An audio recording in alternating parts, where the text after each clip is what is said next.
Bonjour les cinquièmes, ravi de vous retrouver malgré les circonstances un peu particulières du moment. Nous allons essayer de progresser dans notre chapitre sur la puberté. Je vous rappelle que dans un premier temps, vous aviez fait un travail pour découvrir les différentes transformations physiques qui ont lieu à la puberté chez les garçons et chez les filles. Dans un second temps, nous avons légendé, nommé les différents organes qui composent les appareils reproducteurs, masculins et féminins. Aujourd'hui, on va s'intéresser plus précisément à un phénomène qu'on a déjà abordé lorsqu'on a évoqué les transformations qui se déroulent à la puberté, c'est-à-dire les règles. Elles ont lieu chez les filles. On avait juste dit que c'était un écoulement de sang par le vagin. On va essayer dans cette vidéo d'une dizaine de minutes environ d'en savoir un peu plus sur les règles. Alors, je vous invite à avoir avec vous la fiche d'accompagnement, l'activité 3 que je vous ai mis sur Pronote, à l'imprimer et à la compléter au fur et à mesure de cette vidéo. Alors, c'est quoi les règles? Question numéro 1. Qu'appelle-t-on les règles ou menstruation? Alors, menstruation, c'est le mot un petit peu plus scientifique, médical, pour parler des règles. Alors, les règles sont un écoulement de sang par le vagin chez la femme. Cela a lieu environ tous les 28 jours. Alors, c'est une moyenne, ça peut varier selon les femmes, mais les règles ont lieu environ tous les 28 jours. Combien de jours durent-elles? Question 2. Alors c'est pareil, ça varie beaucoup selon les femmes, mais les règles durent en moyenne entre 3 et 5 jours. Voilà, donc n'hésitez pas à mettre pause à tout moment pour avoir le temps de bien tout noter. Question 3.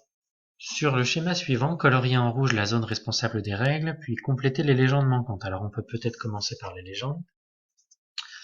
On retrouve ici, et vous les connaissez, en tout cas vous les avez dans votre leçon, on retrouve en haut les trompes, ensuite les ovaires, et en bas le vagin.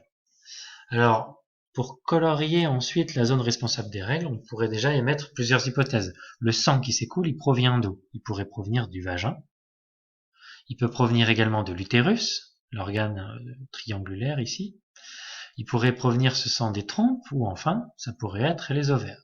Alors, je ne vais pas faire durer le suspense plus longtemps. Le sang qui s'écoule lors des règles provient en fait de la muqueuse de l'utérus. Alors, qu'est-ce que c'est? En fait, l'utérus est tapissé d'une sorte de paroi qu'on appelle la muqueuse. Cette muqueuse, elle est riche, très riche en vaisseaux sanguins.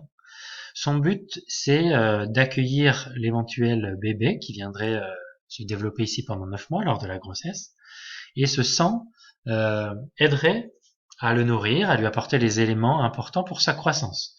Donc, ça lui permet, entre guillemets, de lui faire un nid douillet pendant 9 mois. S'il n'y a pas de bébé, tous les 28 jours, cette muqueuse, au bout d'un moment, elle va s'écouler. Et ça se répète comme ça, de cycle en cycle, tous les 28 jours. Alors, si un jour, il y a un bébé qui vient se développer, qui vient s'installer, la muqueuse va rester en place, puisque le bébé aura besoin de ce petit nid douillet, entre guillemets, pour sa croissance, pour que le sang lui apporte tous les éléments dont il a besoin. Et le premier signe de grossesse chez une femme, c'est l'absence de règles. Cette absence de règles pendant 9 mois, pendant toute la durée de la grossesse. Donc les règles, c'est un écoulement de sang par le vagin qui provient de l'élimination, de l'évacuation de cette muqueuse utérine qui s'écoule tous les 28 jours. Alors, pour la partie 2, organisation du cycle utérin, on vous dit que Marion note régulièrement sur un petit carnet le premier jour de ses règles, ainsi que leur durée. Voici un extrait. On vous dit qu'en septembre, elle a eu ses règles le 14 pendant 5 jours. Donc on peut colorier la plage de jours correspondants. En octobre, le 12 pendant 4 jours. En novembre, le 9 pendant 5 jours. Et en décembre, le 7 pendant 5 jours également. Une fois que cela est fait, on vous dit à l'aide des informations projetées au tableau, pour chaque cycle, placer le moment de l'ovulation. Donc on a mis les périodes de règles. Il faut qu'on arrive à déterminer le jour où Marion va avoir son ovulation. Ovulation, je vous le rappelle, c'est un ovule qui va être expulsé par un ovaire. Alors, les informations, les voici. On va les lire ensemble. Les règles ont lieu en moyenne tous les 28 jours. Je vous l'ai dit juste avant. Le premier jour des règles marque le premier jour d'un cycle. Alors, on appelle ça un cycle menstruel. L'ovulation L'expulsion d'un ovule par l'ovaire, elle, a lieu en moyenne le 14e jour du cycle. Donc en fait, on va prendre le premier jour des règles et on va compter 14 jours à partir de ce premier jour pour trouver le jour de l'ovulation. Voyons ce que ça donne de façon pratique avec la jeune fille. Donc on a placé les périodes de règles pour Marion. On se place par exemple pour septembre au premier jour des règles, ici c'est le 14, et on va tout simplement compter 14 jours en incluant bien ce premier jour. Donc 1, 2, 3, 4, 5, 6, 7, 8, 9, 10, 11, 12, 13, 14. Le 27 septembre, ovulation. Pareil en octobre, 1, 2, 3, 4, 5, 6, 7, 8, 9, 10, 11, 12, 13, 14. Ovulation le 25 octobre. De la même manière, vous pouvez calculer l'ovulation pour novembre et pour décembre. Ensuite, on vous demande d'indiquer les règles et l'ovulation pour le mois de janvier. Alors, on va commencer par placer les règles. On sait qu'elles ont lieu en moyenne tous les 28 jours. Donc, on se place au premier jour des règles de décembre et on va compter 28 pour trouver les règles de janvier. Alors, on a déjà compté 14 pour l'ovulation. Il suffit de rajouter 14, 15, 16, 17, 18, 19, 20, 21, 22, 23, 24, 25, 26, 27, 28.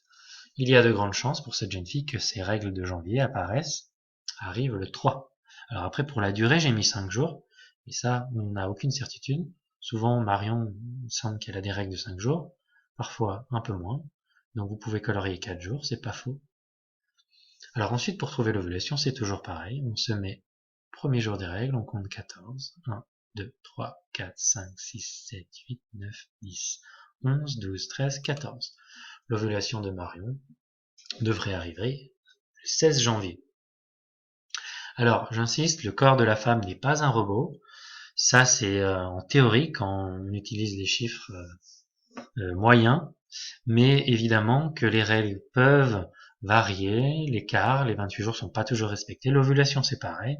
À 1, 2, 3, voire plus de jours près, la date de l'ovulation peut changer. Alors à quoi ça peut servir qu'une fille utilise un calendrier pour marquer ses règles? Alors ça peut être pour anticiper, pour savoir en calculant simplement pour le mois d'après quand est-ce qu'elles vont arriver, pour avoir par exemple des protections hygiéniques sur elles, pour ses activités. Par exemple, certaines filles aiment pas trop aller à la piscine ou faire des activités sportives lorsqu'elles ont leurs règles, donc elles peuvent à ce moment-là s'adapter. On peut aussi penser à une fille qui serait en couple depuis longtemps, qui avec son ami souhaite avoir un bébé.